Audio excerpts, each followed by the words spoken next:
Tablet on the Right of the People by Baha'u'llah.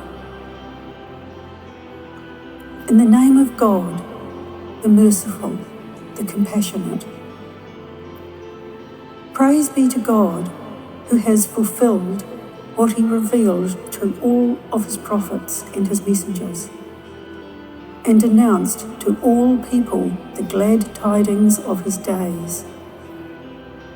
Among them is the day he promised us in his incorruptible book with the words, "The day when God will provide for each out of his abundance."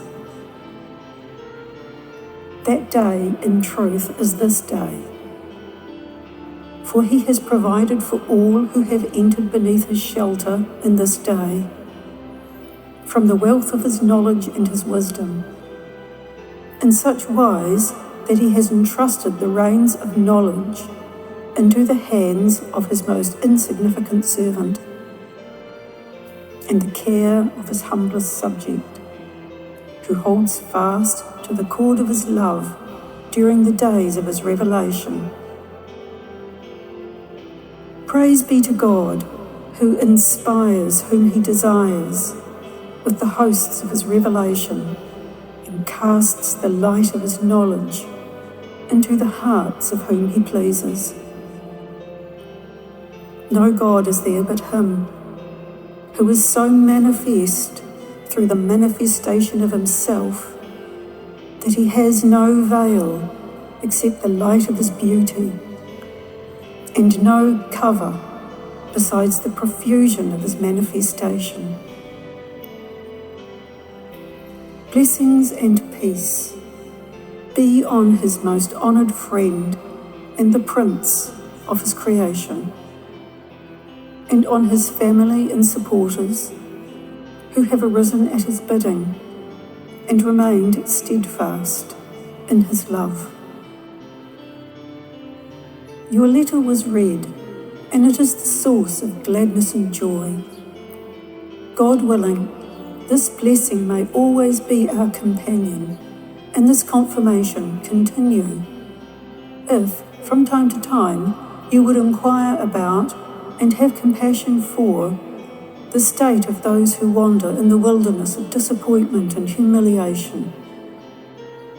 May God recompense you with the best of rewards and confirm you in that which he pleases and desires.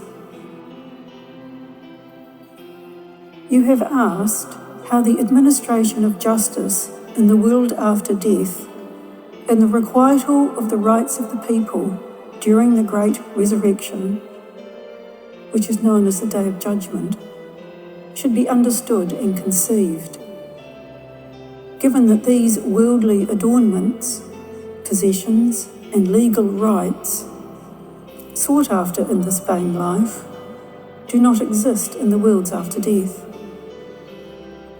And even supposing they did exist, they would yield no profit and bear no fruit for those to whom they are due.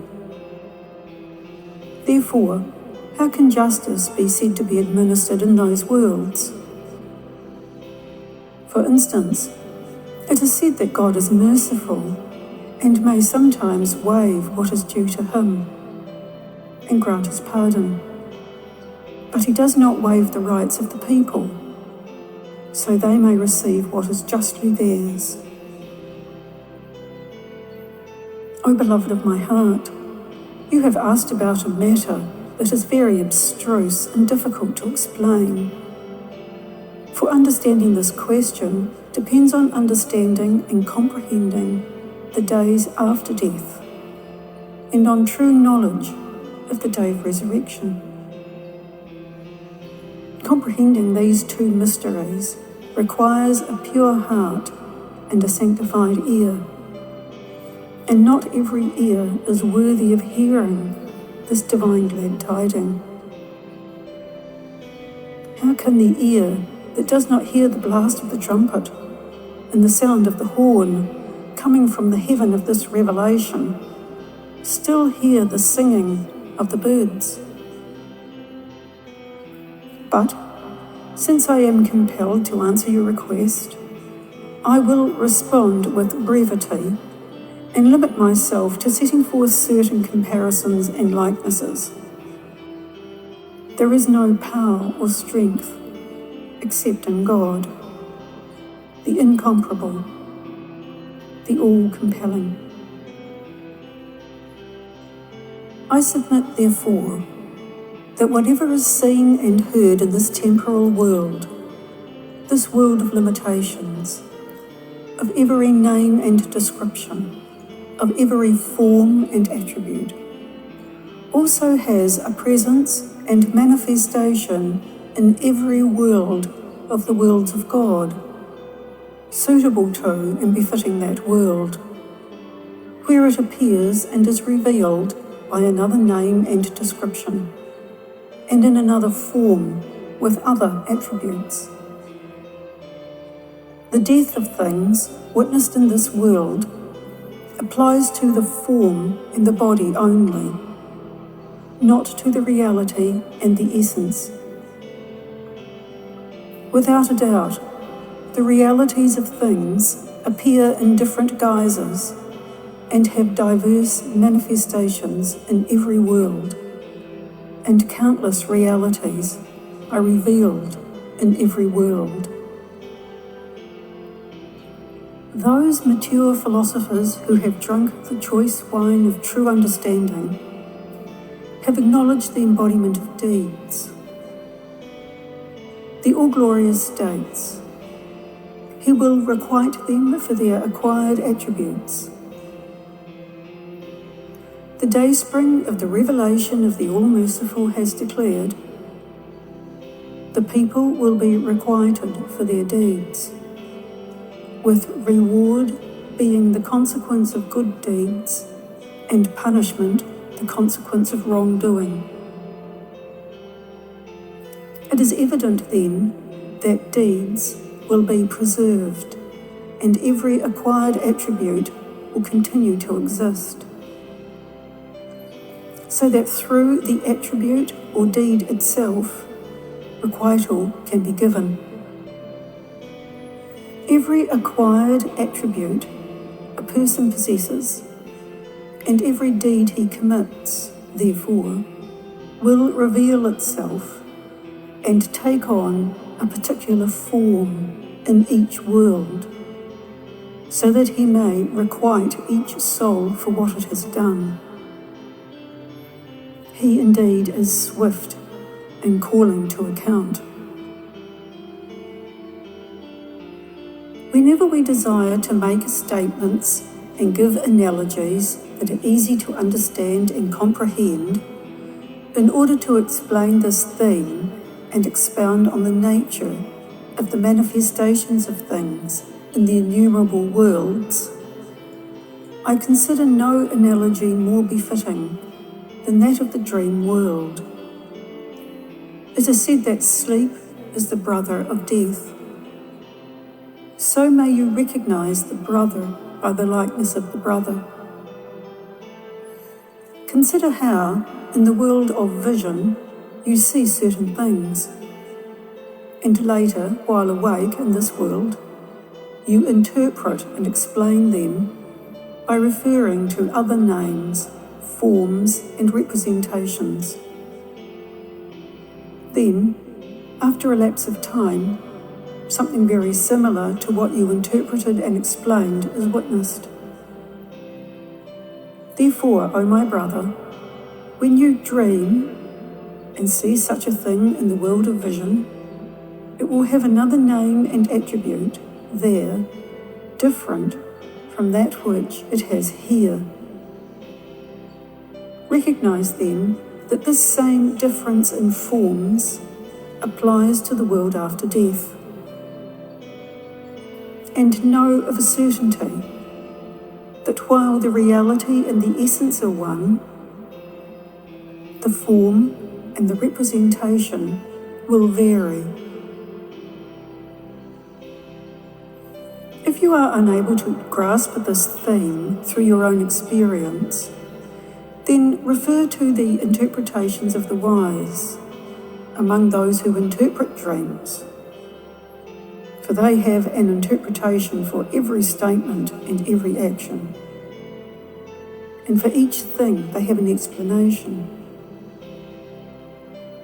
The most truthful of speakers, in his book, mentions Joseph's vision. Upon him and the Lord of our age be peace. And his interpretation of the dreams of two other individuals. Now consider, what kind of world is it that wherein his father and mother are seen as the sun and the moon, and his brothers appear in the form of stars? And what is this world wherein the reverse is seen, the sun and the moon in the form of his father and mother, and the stars in the form of his brothers? He says, exalted be his sovereignty, I saw 11 stars and the sun and the moon. I saw them bowing down before me. The interpretation of this vision became clear once Joseph was established upon the throne of glory, and Jacob and Joseph's 11 brothers prostrated themselves at his feet. Now, since this question has become established and ascertained, it is evident that the rendering of each due takes place in every world in a manner befitting that world. Otherwise, assuredly, the administration of justice could not be fulfilled. I will set forth another analogy for you, that, by this means, you may more easily comprehend the topic of our discourse and realize your aim.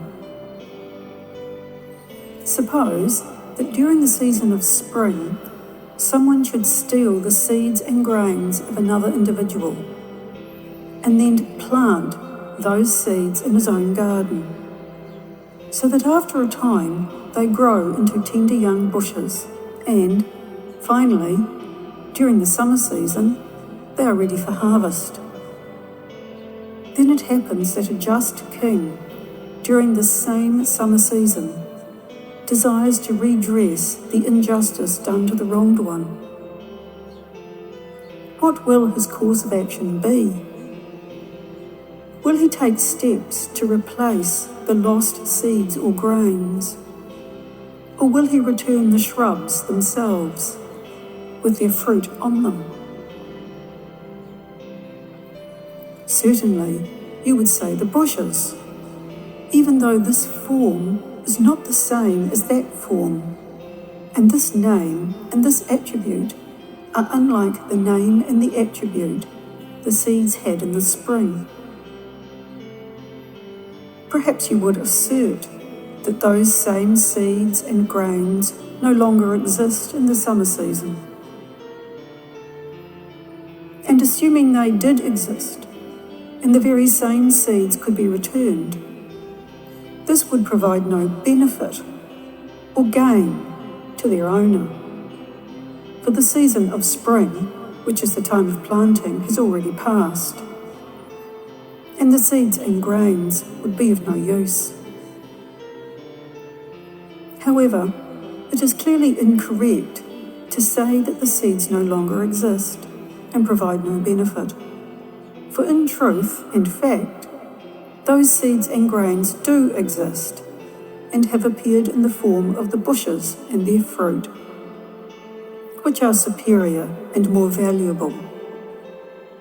How often it happens that justice is dispensed in this very world while you remain unaware. Such is the case when one's adornments and possessions become the cloak of tests and afflictions.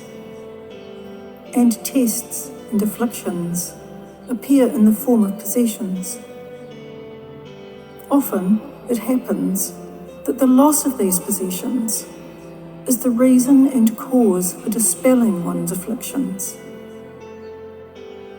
In this case, there is no distinction between losing one's possessions through spiritual causes and losing them through the oppression of another. Although the oppressor has seized and stolen your property, he has also removed the cause of your affliction and brought it on himself. Is any better method of dispensing justice conceivable? No, by the Lord of the worlds.